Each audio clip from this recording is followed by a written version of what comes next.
A'udzubillahi minasyaitonirrajim. Bismillahirrahmanirrahim. Assalamualaikum warahmatullahi wabarakatuh.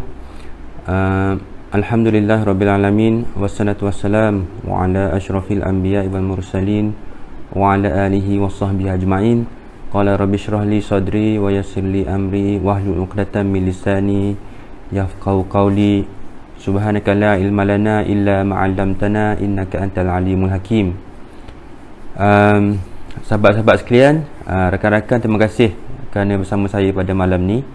Alhamdulillah, hari ni hari Selasa ya, hari Selasa 7 Julai 2020.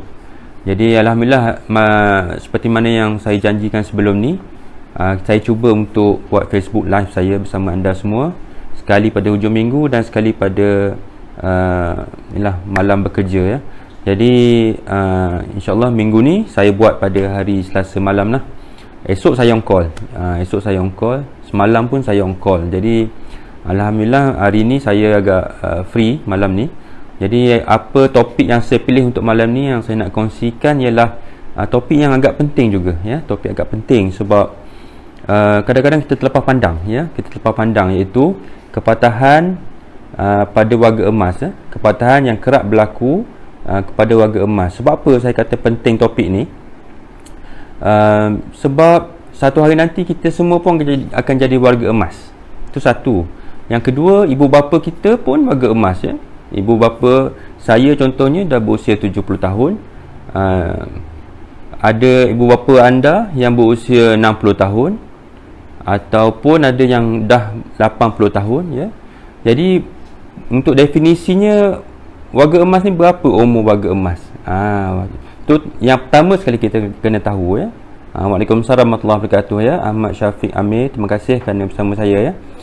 Okey, warga emas ni kalau kita ikut definisi daripada Pertubuhan Kesihatan Sedunia ya, World Health Organization WHO, kita kira warga emas ialah golongan yang berusia melebihi umur 65 tahun ya, 65 tahun. Ada juga yang mengatakan umur 60 tahun, tapi secara umumnya kita ambil usia 65 tahun. Jadi kalau sebelum umur 65 tahun tu, kita tak boleh kata dah tua. Warga emas belum lagi ya? Belum lagi. Jadi kalau dah berusia 65 tahun, barulah warga emas definisinya ya. Jadi kalau topik yang saya nak bincangkan malam ni untuk sesiapa yang berusia lebih daripada 65 tahun. Jadi kalau ada soalan, boleh kongsikan di sini ya. Terima kasih ya Puan Hayati Abu Bakar bersama saya malam ni. Jadi topik malam ni saya teringat nak kongsi topik ni sebab apa? Sebab malam yang saya on call, malam semalam ya, ada seorang wanita yang berusia 60-an datang. Sekali saya tengok pesakit ni, dia dah nampak macam dah umur 80 tahun. Ya, macam dah 70 tahun, macam teramat tua ya, nampak teramat tua. Sedangkan baru berusia 60-an ya. Saya tengok, saya bandingkan, kalau banding dengan ibu saya atau ibu mertua saya, jauh bezanya ya. So jadi kadang-kadang usia ni kita lebih, secara fisiologinya kita nampak lebih tua daripada usia kita yang sebenar ya. Apa yang menyumbang kepada masalah ni tuan-tuan puan-puan ya? Kita panggil comorbidities. Kalau kita berusia, kita ada penyakit kencing manis contohnya, kita akan nampak lebih tua, 10 tahun lebih tua daripada usia kita ya. So kencing manis memainkan peranan yang amat penting untuk membuat kita lagi tua. Jadi kalau kita nak nampak muda, kita jaga supaya kita elakkan daripada penyakit kencing manis ya. Sebab apa? Kencing manis ni dia selalu berkait ya, senang dapat penyakit 3 serangkai ya. Dah dapat kencing manis, akan dapat darah tinggi, akan dapat masalah jantung ya, boleh efek kita punya buah pinggang kita. Jadi ada banyak masalah lain yang berkait dengan kencing manis. Jadi saya minta kat sini kita kurangkan gula ya. Kalau dah jadi habit kita hari-hari minum air dalam tin tu, kurangkan ya. Mungkin kalau biasa 3 tin, kurang kepada 2. Kalau 2 nanti kurang pada 1 sehari ya. Kemudian kurangkan selang sehari, sikit demi sikit ya. Sebab saya ada rakan kawan saya yang dapat kencing manis sebab selalu minum air dalam tin ni ya, yang 3 in 1 ni. Selalu ya, sebab gula dalam tu teramat tinggi ya. Kalau sekali-sekali tak ada masalah, tapi kalau terlalu kerap tuan-tuan puan-puan, sebab kalau dah dapat kencing manis ni tak ada nak pusing balik, tak ada dah. Saya tahu ada orang yang kata boleh ya, tapi setakat perubatan kita di hospital belum ada ya, belum ada tuan-tuan puan-puan ya. Satu lagi saya nak cerita kat sini, janganlah kita tertipu dengan macam-macam produk di luar sana yang kata boleh menyembuhkan pelbagai penyakit ya. Apa yang saya nak kongsi di sini tuan-tuan puan-puan, saya tak masuk lagi bab patah ni. Ni cuma perkongsian bab penyakit dulu ya. Sebab apa, saya teringat saya bercakap dengan sepupu saya baru-baru ni ya, beliau baru dapat penyakit kencing manis ya. Dapat penyakit kencing manis. Sebab apa? Sebab dia selalu minum air dalam tin ni, yang air kopi segera ya. Kopi segera untuk apa? Untuk segar. Kena bawa kendaan malam-malam ya. So dia minum air tiap-tiap malam, sebab dia berniaga ya. So tiap-tiap malam minum air dalam tin. Satu hari tu dia rasa tak kenapa rasa dahaga sangat. Dahaga, selalu dahaga cepat, dahaga malam-malam bangun ya. Bangun sampai 3 kali 4 kali sehari kencing tengah malam. Jadi kalau antara tanda kencing manis apa? Selalu dahaga ya, dahaga banyak minum air, malam terbangun, kita panggil nocturnal nocturia kita panggil ya. Kencing malam sampai 3-4 kali kena bangun. Tiba-tiba biasa tak macam tu, tapi tiba-tiba kena bangun malam sampai 3-4 kali. Tu antara tanda-tanda kencing manis ya. So apa yang dikongsikan kepada saya tuan-tuan puan-puan, yang buat saya terkejut, yang buat saya menyedarkan saya lah, yang saya rasa saya kena kongsi dengan tuan-tuan puan-puan malam ni. Dia kata saya tanya dia tak cuba ke rawatan alternatif ke macam tu ya. Dia kata, saya sajalah nak testing, nak tanya dia punya cara pemikiran dia. Dia kata apa kat saya? Dia kata sedangkan arwah Allahyarham Ustaz Tuan Guru Harun Din dulu pun ya, yang menulis buku ya berkenaan penyembuhan ya, ayat-ayat syifa ya. Saya pun ada buku penyembuhan dengan ayat syifa semua tu, pun pergi berobat hingga ke Amerika Syarikat ya, bila ada masalah jantung ya. Ustaz Kazim Alias contohnya ya, yang menghafal Al-Quran pun pergi ke hospital bila sakit. Ini kan kita yang tak siapa-siapa ni tak nak pergi ke hospital ya. Cuba macam-macam makan ya, makan produk tu, makan produk ni, percaya macam-macam ya. Jadi cuba kita fikir, kalau fikir logik sekali pun, kalau orang-orang yang beragama, tuan guru yang hafal Quran pun pergi ke hospital, kita ni apatah lagi ya. Tak salah nak berikhtiar, cuma saya minta malam ni kita fikir-fikirkan ya. Kalau nak fikir logik sekali pun ya, cuba fikirkan. Okey, dah lah tu ya. So malam ni kita nak fikir, nak bincang 3 kepatahan yang biasa berlaku dalam warga emas ya. Encik Awis AR Waalaikumsalam warahmatullahi wabarakatuh. Terima kasih kerana bersama saya. Saya harap malam ni siapa yang dekat sini boleh kongsikan ya. Tolong tekan button share. Kita dapat kongsi ilmu. Majlis ilmu ialah majlis yang sentiasa bersama-sama dengan malaikat ya. Bersama-sama malaikat, salah satu daripada taman syurga ya. Ini majlis ilmu lah ni ya. Cuma kita buat style online ya, secara online. Dekat rumah saya ni tak ada orang pun, keluarga saya saja. Tapi anda di rumah anda, kalau kita share, kita dapat kongsi ilmu ni sama-sama ya. Lagi ramai dapat manfaat. Okey, apa kepatahan yang biasa berlaku? Apa kepatahan yang biasa berlaku? Ada 3. Saya sebut 3 kan. Jadi 3 kepatahan yang biasa berlaku dalam warga emas. Yang pertama ialah kepatahan tulang, kita panggil distance radius, tulang lengan ni ya, pergelangan tangan. Pergelangan tangan kita ni, lengan ni biasa patah ya.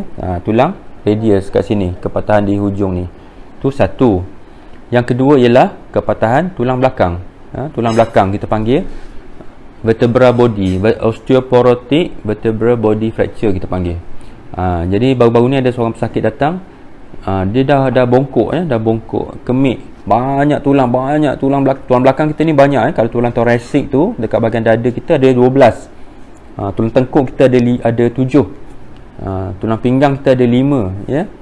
Tulang punggung lagi ada ya. Jadi ada banyak. Jadi kalau saya tengok baru ni yang datang tu ya, tulang belakang dia dah kemik banyak level kita panggil, banyak semua dah kemik ya. Tulang tu semua dah kemik semuanya. Maksudnya dah macam patah lah, retak ya. Dia dah tak ada isi, tulang tu jadi nipis. So tulang belakang tu kerap berlaku. Kalau terjatuh sedikit pun dah kemik, dah patah ya. Satu lagi kepatahan yang kerap berlaku, yang selalu setiap minggu mesti ada datang ke hospital, ialah kepatahan tulang pinggul, ya, tulang pinggul. Kita panggil neck of femur fracture, tulang pinggul, ya, dekat pinggang kita ni, ya, dekat pinggul kita ni, dia sepatah di situ. Jadi 3 kepatahan ni, setiap satu ni cara rawatannya berbeza, dan kalau kita nak pergi satu-satu pun tak ada masalah, boleh saya cerita sedikit malam ni. Cuma yang lagi penting daripada cara rawatan ialah apa yang kita kena fikir sebelum kita bagi rawatan. Ini bukan sahaja doktor kena tahu, ahli keluarga pun kena tahu nak buat keputusan, ya. Saya cuma cerita satu-satulah, ya. Saya cerita satu-satu. Okey, contoh, ya. Contoh kepatahan pada pergelangan tangan, ya. Pergelangan tangan kita panggil dia sign radius. Kalau orang perempuan tua, tulang dia kurang kuat, rapuh, kita panggil osteoporosis. Kita akan dapat, kita panggil Colles fracture, nama dia, ya, Colles fracture. So COLLES, Colles fracture. Okey. Cik ke puan ni, ya, Asrina Mahdi, macam bagaimana nak check osteoporosis, soalan dia, ya. Okey, osteoporosis dia satu topik yang besar, untuk kalau berdasarkan X-ray saja kita boleh nampak tulang tu kurang ketumpatan dia, ya, nampak nipis lah.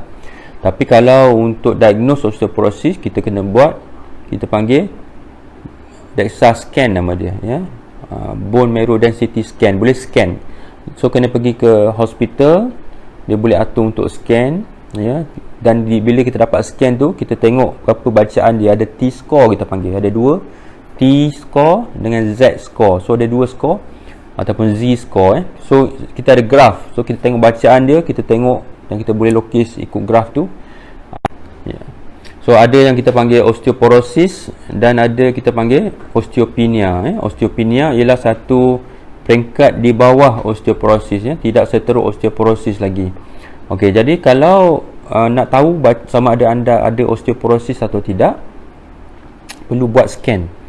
Okey, kalau itu dia peringkat ni lah, ya, dia peringkat secara diagnosis dia, ya. Kalau berdasarkan X-ray saja boleh nampak juga, tapi tidak kita panggil, bukan kualitatif lah, ya, tidak datanya tidak ada nilai, ya, tidak ada nilai berapa bacaannya, tak ada. Jadi kalau nak tahu kena buat bone BMD score, kena buat scoring lah, scan. Okey, so saya balik kepada soalan tadi, Hazwan, terima kasih. Waalaikumsalam warahmatullahi wabarakatuh. Okey, soalan tadi yang pertama, distal radius fracture, kepatahan pada tulang lengan, ya.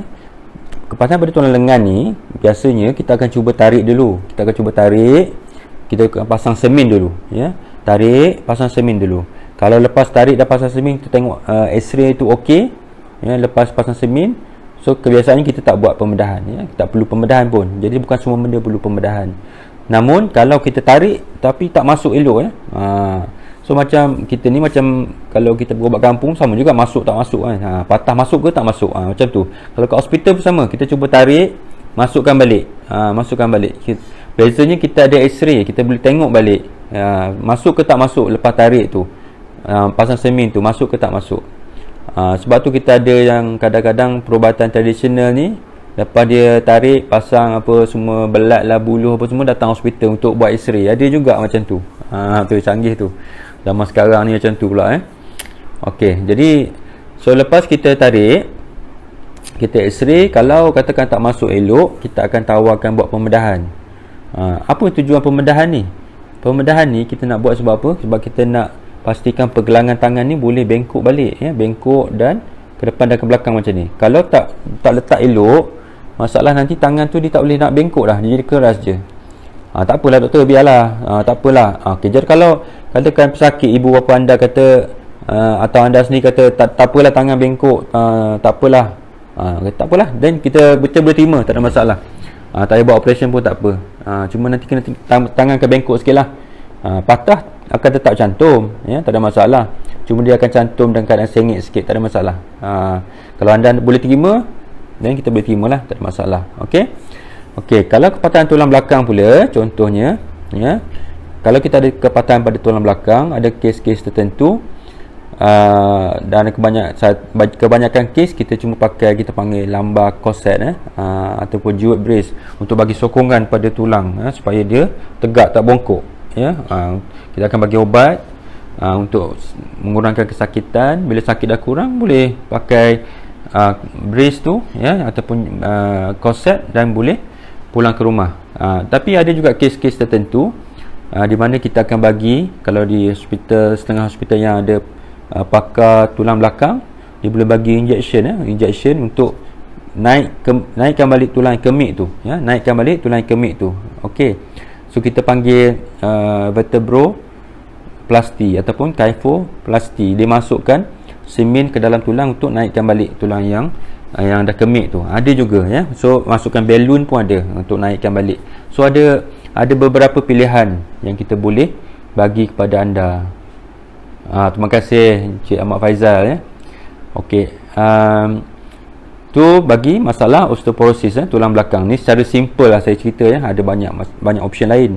Dan pastinya bagi semua pesakit-pesakit ni kita akan bagi suplemen ya, kalsium contohnya. Jika anda belum ambil kalsium, kena ambil kalsium.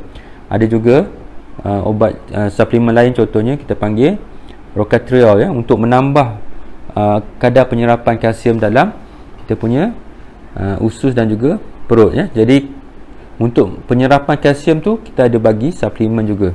Jadi obat ni, suplemen ni anda boleh dapat di farmasi ya, tak ada masalah, boleh makan ya. Kalau ada kes-kes yang terlampau teruk osteoporosis dia, kita ada obat lain yang kita boleh bagi. Yang ni saya cadangkan ke hospital lah, untuk kita bincang dulu, tengok keadaan tulang anda dulu tak boleh bagi nasihat melalui social media macam ni, tak bagus ya. Tak baik. Okey, satu lagi kepatahan apa yang saya sebut tadi, kepatahan pada tulang pinggul ya. Kepatahan pada tulang pinggul ni lebih kompleks sikit nak bincang dia ya. Sebab apa, bila patah pada tulang pinggul ni ya, bahagian tengkuk tulang tu kita panggil, dia boleh menyebabkan kepala pinggul tu mati. Jadi mati ya, kita panggil nekrosis, mati. Sebab apa? Bila patah dekat tulang pinggul tu, bekalan darah kepada kepala pinggul tu akan terputus dan kepala tu akan mati ya. Baru ni ada satu kes datang kat klinik saya ya, semalam hari Isnin ya. So dia 5 bulan lepas patah dah. 5 bulan yang lepas dia patah tulang pinggul ya, seorang wanita lah ya. Dan dia tidak mahu operation. Dia tak mahu operation. Kita kalau pesakit tak mahu operation, kita tak boleh paksa, kita cuma boleh nasihat saja. Cuma kita akan ceritakan apa akan jadi bila tulang pinggul patah dan anda tak mahu operation. Bila patah dan anda tak mahu operation ya, tulang peha tu dia akan naik ke atas ya. Dia akan naik ke atas. Kita panggil migrated ya, naik ke atas ya. So kaki anda akan pendek. Banyak mana pendek? Berapa sentimeter pendek? Kadang-kadang ada kes sampai 5 cm ya, ada yang 10 cm, bergantung pada sejauh mana tulang tu naik ya. Sejauh mana tulang tu naik. Ini masalah. Kalau anda boleh terima hakikat ni ya, dan anda sanggup, cuma anda akan jalan tempang. Ada kes-kes anda tak boleh jalan, mungkin bergantung kepada kursi roda ya. So wanita pesakit saya tadi tu, dia kata tak apa, dia dah tua ya, dia tak nak operation, dia cuma nak pakai kursi roda. Dan kita hormat ya, kita hormat pandangan kehendak dia, tak ada masalah, boleh ya. Boleh ya. Sebab apa? Sekejap saya jawab soalan dulu. Puan Zaliha Ahmad, Assalamualaikum doktor, boleh ke jika warga emas makan vitamin kalsium secara berterusan? Okey, tu soalan dia ya. Waalaikumsalam warahmatullahi wabarakatuh. Okey, vitamin kalsium ya. So kalsium makan kena ikut dos dia ya, kena makan kena ikut dos dia. Tak ada masalah, cuma kita juga tahu kadang-kadang kalau kalsium yang berlebihan, dia ada risiko untuk mendapat contohnya batu karang ya, contoh ya. Dan kita kena monitor kalsium juga dalam darah ya, paras kalsium dalam darah. Kebanyakan kes tak ada masalah, sebab badan kita, kalau kita tak ada masalah kesihatan ya, masalah bawah pinggang tak ada apa-apa, semua elok saja.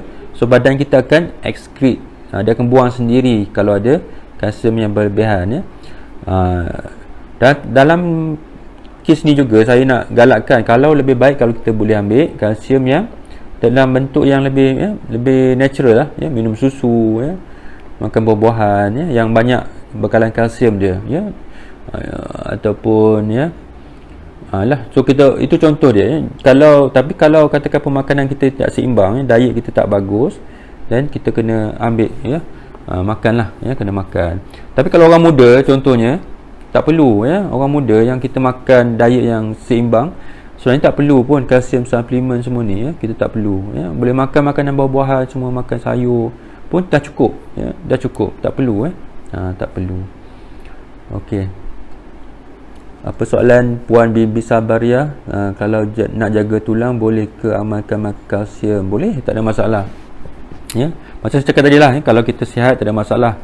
Nak makan boleh makan, tapi kalau orang muda ya 30-an, 20-an tak perlu kanak-kanak pun tak perlu makan ya, remaja tak perlu makan. Ya, faham ya? Okey, so tadi saya cerita pasal tulang pinggul ya. So tulang pinggul patah, kita punya kalau tak buat operation, kaki tulang peha tu akan naik ke atas dia akan pendek jadi. So tapi ada kes-kes tertentu yang kita akan nasihatkan untuk tidak buat pembedahan. Tidak buat pembedahan. So apa contoh kes-kes yang kita tak buat pembedahan ni, tuan-tuan puan-puan? Yang ni kita tuan-tuan puan-puan kena tahu So doktor bukan semua kes kita buat pembedahan. So kita kena tengok juga. Katakan sebelum ibu bapa anda atau nenek anda patah peha sekalipun memang sudah tidak berjalan contohnya ya. Kalau di rumah dia memang dah tak jalan dah pun, memang terbaring je, dia memang sakit, memang tak sihat ya. Kemudian patah tulang peha. So kes-kes yang macam ni kita tak buat contohnya kita tak buat pembedahan untuk tukar tulang pinggul yang patah tu balik ya, sebab memang dia dah tak berjalan. Tapi kalau contohnya sebelum tu memang berjalan ya, memang boleh berjalan walaupun menggunakan tongkat atau kita panggil walking frame ya, masih boleh berjalan, kita cadangkan buat pembedahan dengan syarat kita pastikan segala risiko kita ambil kira dulu. Risiko apa? Risiko pembedahan satu ya. Kita dah bincang pasal topik risiko ni ya, risiko pembedahan contohnya pendarahan ya, jangkitan kuman, dan juga risiko bius. Risiko bius ada satu topik yang kita bincang, boleh tengok di YouTube saya. Risiko-risiko bius ya. Kalau warga emas seperti kita tahu ya, bila kita semakin berusia makin banyak penyakit yang datang ya. Contoh darah tinggi, kencing manis ya, penyakit jantung contohnya. Kalau bila dah ada penyakit jantung, risiko jadi tinggi ya. Bila ada sakit jantung kita kena scan dulu. Ya, pastikan jantung macam mana, degupan jantung tu okey ke tak okey. Kita akan rujuk kepada doktor pakar jantung dulu, doktor perubatan ya, periksa dulu. Fungsi paru-paru okey ke tak okey. Contohnya ada asma ya, ataupun chronic lung disease, obstructive disease pun ada. So kita kena pasti dulu pernafasan tu okey ke tak okey, nak masuk tiub tu boleh ke tak boleh. Takut nanti masuk tiub, dah apa tu tak boleh nak cabut tiub dah. Dah bergantung dengan oksigen, dengan mesin pernafasan. So kita tak mahu macam tu ya. Jantung ni boleh tak, kalau nak bagi ubat bius jantung boleh tahan ke tak boleh tahan ya. Kadang-kadang kita bagi ubat bius, setengah ubat bius ni dia ada kesan pada jantung ya. So jadi doktor bius akan tengok dulu, kita rujuk dulu pada doktor bius. Kalau kan katakan ibu bapa anda, nenek anda ni okey, boleh tahan, risiko tak ada masalah ya, dan insya-Allah kita buat pembedahan. Sebab kita buat pembedahan tukar kepala pinggul ni tuan-tuan puan-puan, apa tujuan utama kita? Kadang-kadang saya suka tanya houseman pun soalan ni ya, kenapa kita buat pembedahan ni? Kita nak pastikan ibu bapa anda atau nenek anda boleh kembali ya, duduk ya, boleh duduk kembali, boleh naik kursi roda elok-elok ya, boleh berjalan balik ya. Sebab apa? Kita nak elak daripada dapat komplikasi. Komplikasi apa? Komplikasi bila terbaring lama. Bila kita terbaring lama tuan-tuan puan ya. Ni soalan ni houseman pun kena tahu ni ya. Bila terbaring lama apa masalah boleh dapat? Kita boleh dapat masalah darah beku. Darah beku kat kita punya kaki ya. Boleh naik ke paru-paru kita, boleh pergi ke otak kita ya. Masalah pulmonary embolism kita panggil ya. Tanya soalan pula ya. Ni kawan saya ni, tak apa. Okey, sahabat lupa saya tadi ya. So kesan komplikasi ya. Komplikasi kalau terbaring lama ya. Darah beku di kita punya betis dan boleh naik ke paru-paru. Tu bahaya. Boleh menyebabkan kematian. Apa lagi? Komplikasi kita panggil kudis tekanan ya. Kudis tekanan ni kita panggil pressure sore ya. Boleh dapat dekat banyak ya, dekat belakang kita ya. Kita pernah tengok kan? Saya rasa anda pernah tengok ya. Kalau anda tengok orang yang berusia boleh dapat kudis tekanan. Jadi yang ni semua ada masalah. Apa lagi masalah? Ada masalah yang boleh membahayakan nyawa. Contohnya jangkitan kuman pada paru-paru. Yang tu boleh menyebabkan kematian kita panggil ya.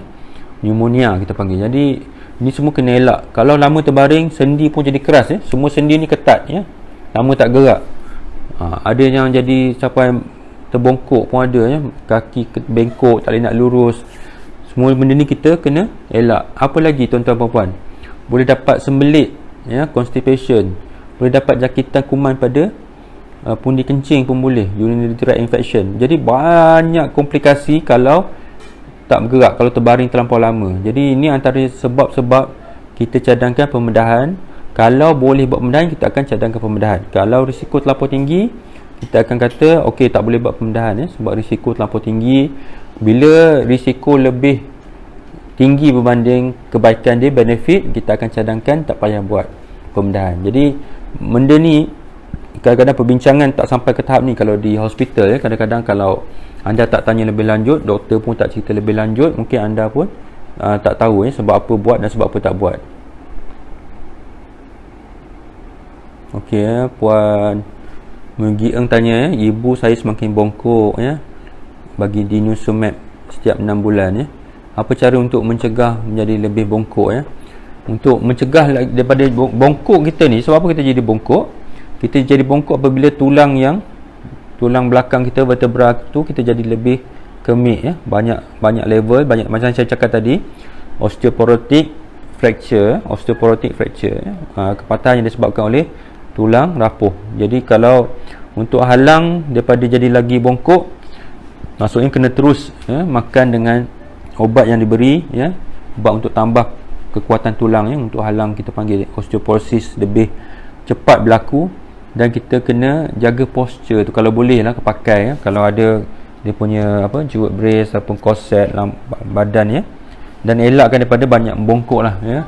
Dan elakkan trauma, contohnya jatuh, contohnya ya, jatuh terduduk. Kes yang saya tengok baru ni, sebab dia terduduk saja ya, terduduk yang sedikit saja pun boleh menyebabkan jadi kepatahan pada tulang belakang tu ya. Apatah lagi kalau berulang-ulang ya, asyik terjatuh saja, yang tu lagi dapat masalah ni. Okey, seterusnya saya nak kongsikan di sini apa yang kita boleh lakukan di rumah untuk elakkan masalah ni ya. Sebab kadang-kadang benda ni terlepas pandang ya, terlepas pandang. Apatah lagi kalau ibu bapa kita tak duduk dengan kita ya. Contohnya ibu bapa kita atau nenek kita duduk seorang-seorang je ya, seorang-seorang saja. Jadi lagi senang dapat masalah ni. Jadi kalau saya nak minta perhatian kat sini ya, tuan-tuan puan-puan, kalau boleh kita fikir sejenak, tengok kat rumah mak ayah kita ya, datuk nenek kita. Okey, sama-sama ya. Kita fikir sejenak, adakah dekat rumah datuk kita, nenek kita ya, mak ayah kita tu licin ke tak licin? Contohnya saya selalu nasihat, tengok bilik air ya, kadang-kadang berlumut bilik air ya. Bilik air berlumut, kotor. Bila lumut ni dia jadi licin, ataupun tidak ada alas yang menghalang ya, anti mat tu, mat yang menghalang daripada jatuh contohnya ya. Ada yang bagi jadi tak licin kan, yang tu kena jaga. So saya nasihat letak di rumah nenek datuk nenek kita, mak ayah kita, letak untuk halang jadi licin. Pastikan bilik air bersih ya, tolong bersihkan. Kalau ada pemegang ya, contoh kalau nak naik turun tangga tu, kena ada pemegang. Dekat bilik air kena ada pemegang ya, untuk dipegang supaya tak jatuh ya. Apa lagi tuan-tuan puan-puan, saya nak pesan kat sini, kalau ada anak cucu tu dekat atas lantai tu, mainan kena kemas ya, mainan kena kemas. Kadang-kadang ya terpijak jatuh, licin ya, terlanggar jatuh. Kalau boleh rumah tak nak banyak sangat barang ya, biarkan kawasan tu anti slip mat. Pandai ya buat saya punya top fan ni, Irani Rusli. Terima kasih ya. Terima kasih kongsi malam ni. Saya tak ingat perkataan slip tu tadi. Anti slip mat ya. Okey, jadi pastikan ada anti slip mat tu ya. Ada railing pemegang yang bagus supaya tak jatuh ya. Kalau tangga pun, kalau boleh tangga kita boleh adjust supaya tak jarak ya, supaya dia lebar ya. Dan jarak naik tu tak terlampau tinggi supaya dia senang nak naik tangga. Kalau boleh duduk, kalau rumah 2 tingkat, duduk bilik bawah lagi baik ya, supaya tak ada risiko jatuh tu ya. Bilik air lah banyak kes ya, yang jatuh ni banyak kat bilik air. Saya risau tu saja ya. Okey, kalau ada toilet yang jenis duduk lebih baik ya. Kalau nak mencangkung pun saya takut jatuh juga ya, kalau boleh guna yang duduk ya. So tu antara benda-benda simple yang kita boleh lakukan untuk elak daripada masalah ni berlaku. Okey, tuan-tuan puan-puan. Okey, ada soalan tak?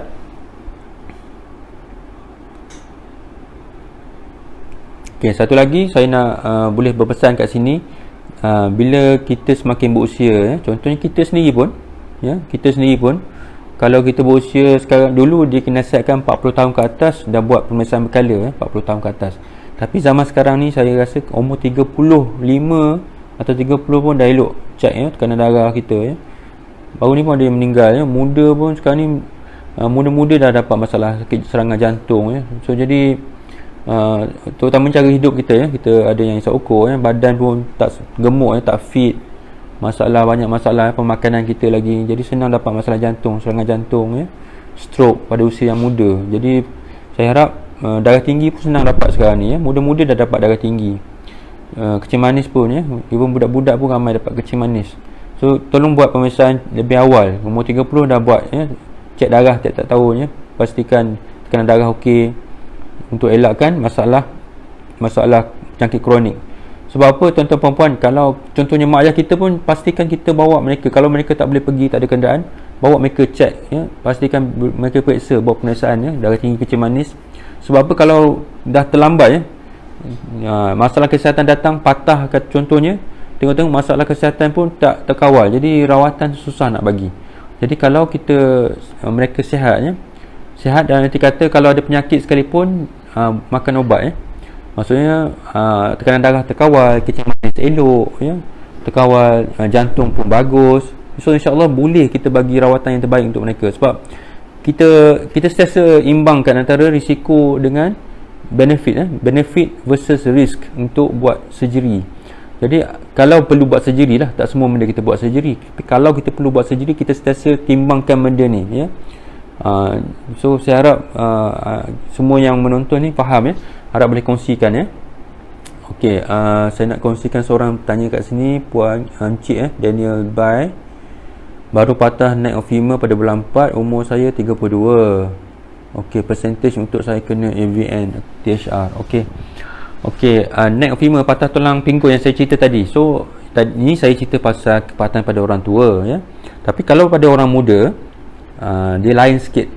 Untuk orang muda biasa kita tak tukar tulang pinggul, Apa yang kita buat, biasa kita masukkan skru dulu, Kita masukkan skru. Kalau sebelum umur 60 tahun, kita masukkan skru. Sebab apa? Kita cuba nak selamatkan kepala pinggul tu dulu, Kita cuba nak selamatkan kepala pinggul.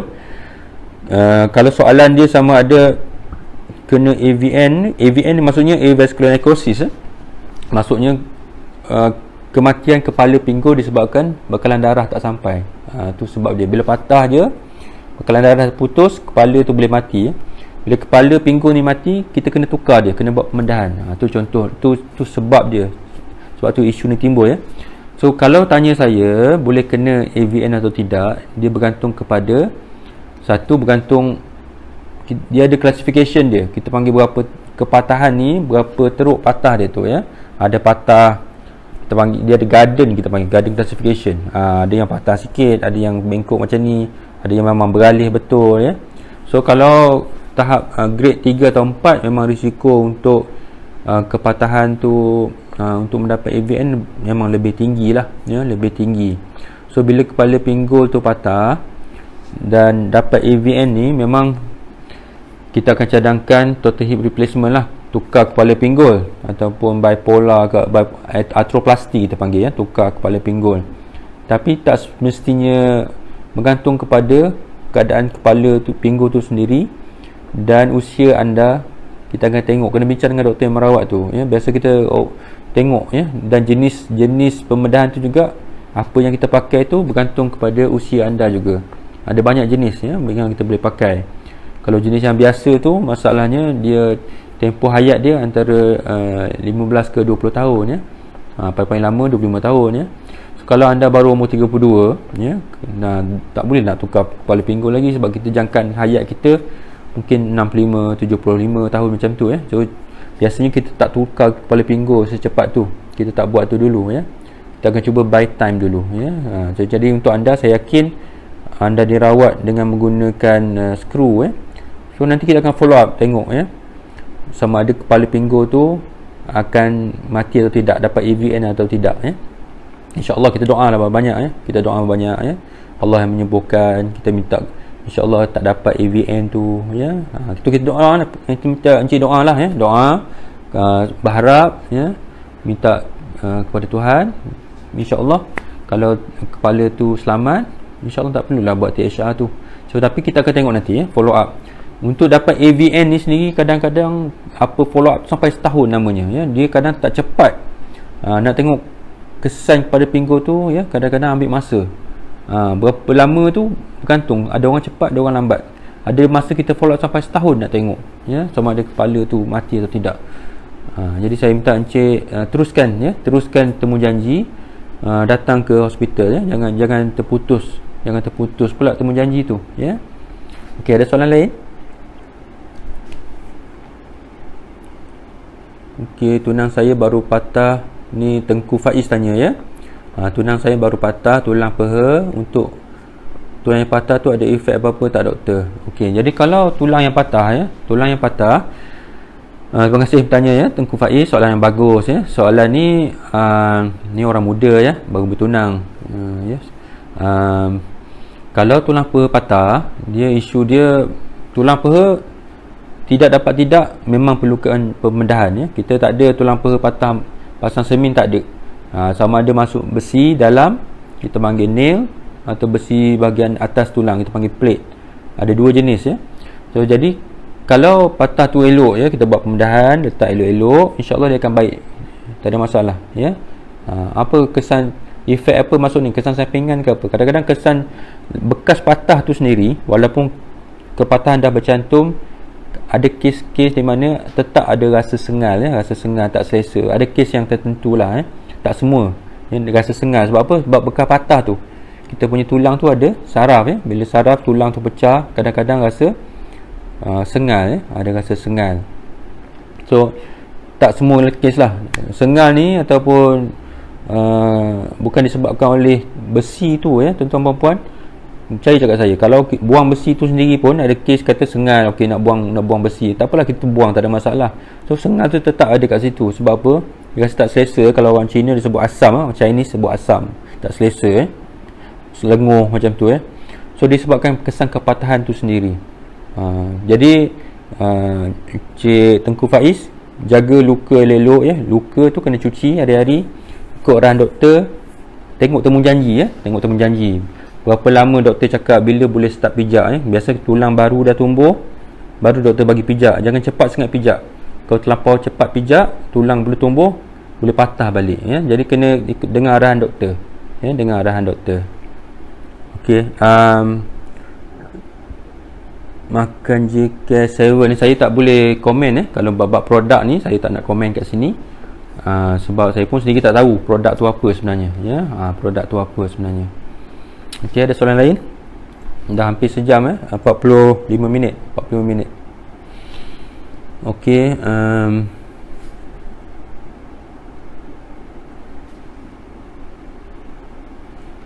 okey, Puan Pearl White tanya ya. Anak 11 tahun 54 kg ya. Selalu sedar tengah malam, menangis sakit bahagian kepala lutut. Acap kali berlaku kekejangan. Okey. Yang ni kalau nak tahu puan, perlu check ya, perlu periksa, jumpa doktor, pastikan bukan masalah lain lah. Saya tak boleh nak komen macam ni. Sebab apa? Kadang-kala dalam kanak-kanak ni ada juga kita panggil growing pain Ada growing pain, kita panggil sakit yang proses pembesaran peninggian ni, kadang-kadang rasa sakit, ada sengal-sengal. Anak saya pun ada berlaku tapi periksa pun, saya pun dapat kes baru ni, ada kawan bawa pun sama juga, anak dia sakit, dia risau saya faham risau. Periksa, datang bawa jumpa doktor, mana-mana doktor pun tak semestinya ortopedik boleh jumpa doktor biasa dulu, doktor GP ke, doktor klinik kesihatan ke, periksa dulu, tak ada masalah. Pastikan tak ada masalah lain sebab apa sakit dekat lutut tu, sebab apa kejang tu, sebab apa Anak puan tu sebenarnya agak dari segi berat badan tu agak berlebihan sikit Kalau ikut BMI tu saya rasa berlebihan 11 tahun 54 kg tu agak berlebihan Jadi kalau kena pastikan berapa ketinggian dia. Kena tengok juga, mungkin dah tinggi mungkin dah tinggi. Kalau BMI normal tak ada masalah. Kalau BMI dah normal tak ada masalah, tapi periksalah dulu sebab apa sakit kejang malam-malam tu ya. Sama ada sakit yang bukan apa, kalau ada punca lain kita takut punca lain saja ya. Kita kuman boleh, kalau ada ketumbuhan ke ya. Kadang-kadang ketumbuhan ni kita ada keadaan-keadaan tertentu ya, ada bukan kanser lah ya. Kanser pun ada, yang bukan kanser pun ada, tapi kita kena periksa. Saya tak ada nak sebut kat sini sebab tak periksa ya. So saya nasihatkan puan bawa anak pergi periksa dulu. Kita pastikan apa masalah anak puan tu ya. Kita doa minta tak ada masalah yang serius lah ya, insya-Allah ya. Mungkin masalah growing pain saja. Banyak kes yang saya tengok bawa kepada saya pun periksa, kebanyakannya growing pain saja. Doktor akan periksa, buat x-ray, tengok ya, harap-harapnya tak ada apa-apa yang serius ya. Kita dah exclude tak ada masalah serius, kita boleh kata okay, insya-Allah ni growing pain saja. Kita follow up tengok macam mana perkembangan dia ya. Okey. Suplemen botani jus halia collagen, saya tak nak komen lah bab suplemen ni ya encik. Sebenarnya kalau tanya saya secara sendiri pun ya, kalau kita sihat suplemen tak perlu ya. Kalau kita sihat suplemen ni tak perlu. Okey, ada soalan lain lagi tak? Kena pastikan kalau nak makan apa-apa produk sekalipun ya, sebab saya risau sikit kalau bab produk ni ya, sebab banyak kes yang datang ke hospital. Banyak orang takut datang hospital nak makan ubat hospital ya. Takut nak makan ubat hospital sebab kata takut rosak buah pinggang. Biasa dengar kan? Cuma masalah yang datang ke hospital ni banyak yang makan produk rosak buah pinggang ya. Sebab tak tahu apa benda dalam produk tu ya. Kalau benda-benda natural ya, yalah halia, benda yang kita punya masakan ya, masakan harian tak ada isu lah ya. Tapi ada kes yang datang hospital ya, buah pinggang rosak. Baru ni saya ada satu kes yang dapat osteoporosis ya. Tulang habis ya, kemik osteoporosis. Sebab apa? Sebab makan produk ni lah ya. Saya tak nak sebut nama. Makan produk tu mengandungi steroid ya. So sampai tulang jadi steroid ya. Steroid yang berlebihan yang dimakan tak ikut dos ya. Kita tak tahu dos dalam produk ada banyak mana steroid tu ya. Kita tak tahu. So kalau tak ikut dos berlebihan, steroid yang berlebihan boleh menyebabkan osteoporosis. Tambah lagi kesian dekat pesakit saya ni, kepala pinggul pun mati ya. AVN juga macam yang kita bincang tadi tu ya. AVN, avascular necrosis, mati kepala pinggul boleh disebabkan oleh steroid yang berlebihan. So tu yang saya sedih. Ya, beberapa tahun lepas ada pesakit meninggal sebab apa? Nak putim, ya, makan ubat nak putih. Ada ya, tuan-tuan puan-puan. Mungkin tak keluar dekat surat khabar benda ni, tapi berlaku ya, tuan-tuan puan-puan. Jadi saya minta hati-hati, banyak produk di luar sana. Pastikan kandungan dia, pastikan sama ada dah ada kelulusan Kementerian Kesihatan Malaysia atau tidak. Dan kalau kelulusan Kementerian Kesihatan Malaysia sekalipun, kadang-kadang di kelulusan tu ialah sebagai persediaan tradisional saja ya. Kita tak tahu kandungan dia. Kalau kita tak perlu makan, saya nasihatkan tak perlu makan lah ya, tuan-tuan puan-puan. Nak sihat sampai jadi sakit pula ya? Nak sihat sampai jadi sakit. Okey, platelet rich plasma, saya dah komen pasal platelet rich plasma ni, Puan Asma Hadi ya. Platelet rich plasma ni ada banyak kajian yang dibuat ya, dan bergantung pada masalah apa kita guna platelet rich plasma ni ya. Platelet rich plasma ada yang kita guna untuk masalah cartilage ya. Cartilage ya, masalah tulang rawan rosak dan lutut. Ada yang kita guna platelet rich plasma untuk masalah tendinitis ya, keradangan. So ada kajian yang kata positif, memberi kesan yang bagus. Ada juga kajian yang mengatakan mixed result ya. Belum ada konklusif, keputusan yang konklusif lagi. Jadi kena bincang dengan pakar yang merawat tu. Yang saya pegang platelet rich plasma, kalau untuk tendinitis bagus, ada keputusan yang dibuat tu bagus ya, maksudnya result yang baik. Jadi kita boleh cuba, boleh bagi insya-Allah sebagai salah satu ikhtiar kita. Tapi untuk cartilage result tu ada yang kata bagus, ada yang kata perlu kajian lebih lagi. Nak cuba tak ada masalah, cuma kena tahu ya, kena tahulah. Ada yang kalau terlampau dah rosak teruk mungkin tak sesuai ya. Dah rosak teruk mungkin tak sesuai, perlu buat prosedur lain. Bergantunglah, kena bincang dengan doktor merawat tu. Dia tak boleh cakap secara blanket umum macam tu ya. Sebab setiap seseorang tu, setiap orang tu dia punya diagnosis tak sama, dia punya masalah tak sama ya. Jadi kena bincang dengan doktor yang merawat. Okey. Okey, dah pukul 10. Jadi saya rasa saya berhenti dulu kat sini. Kalau ada masalah, ada apa-apa persoalan nanti boleh tulis ya. Kalau saya sempat kongsikan, saya akan kongsikan lah, insya-Allah. Doakan kesihatan untuk kita semua ya. Doakan kemaafan ya untuk kita semua. Saya mohon maaf kalau tersalah cakap ya, ada terkasar bahasa, terkasar hati, minta maaf. Bukan niat saya. Niat saya untuk berkongsi saja malam ni ya, untuk berkongsi. Moga bermanfaat ya, kongsikan dengan orang lain. InsyaAllah saya akan upload juga video ni dalam saya punya YouTube saya ya, insyaAllah secepat mungkin lah. Okey, itu saja saya rasa untuk malam ni. Terima kasih kerana bersama saya malam ni. Moga bermanfaat. Assalamualaikum warahmatullahi wabarakatuh. Bye bye.